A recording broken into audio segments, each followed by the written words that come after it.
अस्सलाम वालेकुम एवरीवन, क्या हाल है। लंकन प्रीमियर लीग के दोनों मैचेस हुए, दोनों ही बहुत जबरदस्त है। पहले मैच की बात करते हैं, बोला सिक्सर वर्सेस गेल मार्वल्स का था और गेल मार्वल्स ने सुपर ओवर से जीता। सुपर ओवर्स की क्या बात करें, सुपर ओवर जो वर्ल्ड कप में हुआ था पाकिस्तान वर्सेस यूएसए का, वो किसको याद नहीं है।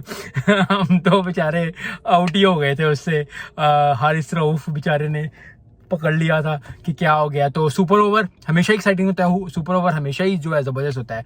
और लेकिन गेल मार्वल्स ने जो कमिटमेंट दिखाई, जो पावर दिखाई, उस पे है। क्योंकि गेल मार्वल्स जो है वो ज़बरदस्त बैटिंग करने के साथ साथ अच्छी स्कोर था, अच्छा चीज़ थी।